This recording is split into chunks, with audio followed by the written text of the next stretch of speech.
আজ electric auto চালকেরা তাদের বিভিন্ন দাবি দাওয়াকে সামনে রেখে বিক্ষোভের তার পাশাপাশি ডেপুটেশন প্রদান করেন এবং ডেপুটেশনে তারা তাদের দাবি সনদ তুলে দেন।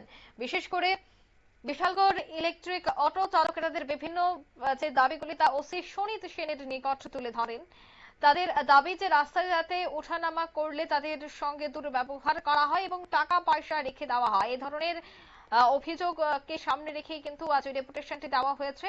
এদিন ডেপুটেশনে বিশালগড়ের সমস্ত ইলেকট্রনিক অটো চালকেরা উপস্থিত ছিলেন এবং তাদের মূলত বক্তব্য হচ্ছে যে এই বিশালগড় চত্বরে অটো চালালে তাদের একটা টাকা দিতে হয় প্রতিনিয়ত এবং তাদের সাথে নাকি প্রতিনিয়ত দুর্ব্যবহার হয়।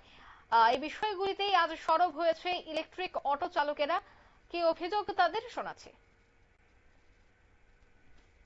গাড়ি নিয়ে কেন যে বিভিন্ন দিক দিয়ে চলতে গিয়ে সে আমরা যে হয়রানি হইতাছি হেনস্থ হইতাছি, কোনো কারণ আমরা স্ট্যান্ড থাকতেছি না, কোনো মানে ইয়ে পাইতেছি না, গাড়ি মানে চলাফেরা আছে না, টাকা পয়সা নিয়ে রাখা দেয় দেওয়া, এদিকে লং লাগি দেয় না, এদিকে গেলে এদিকে চলতে পারতাম না, ওইসব নিয়ে আমরা এখানে একটা কাগজ লিখিত কাগজ দিচ্ছি।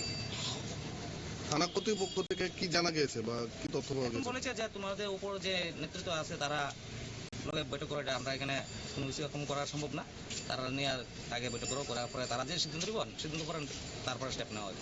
তোমরা কতজন শ্রমিক আছো করেছেন? আমরা এখানে বিশেষ করে আছি জন না, প্রায় 400 উপর আছে। কি নাম তোমার? আমার নাম অবিনাশ সরকার। দায়িত্ব কে আছে? আমি এখন লাইন সেক্রেটারি। আপনারা শুনলেন তাদের এই বক্তব্য। বিভিন্ন সমস্যা সমাধানের দাবিতেই কিন্তু এই ডেপুটেশন প্রদান করা হয় এবং ওসির সাথেও তারা দীর্ঘক্ষণ বিষয়টি নিয়ে আলোচনা করেন। তবে ওসির বক্তব্য হচ্ছে সবটা বিষয় বিবেচনা করার পরে কিন্তু পদক্ষেপ গ্রহণ করা হবে। এই মুহূর্তের সংবাদ এই পর্যন্তই। আমাদের পরবর্তী নিউজ এবং আপডেট দেখার জন্য অবশ্যই চোখ রাখবেন শুধুমাত্র নিউজ ভ্যানগার্ডের পর্দায়। ধন্যবাদ।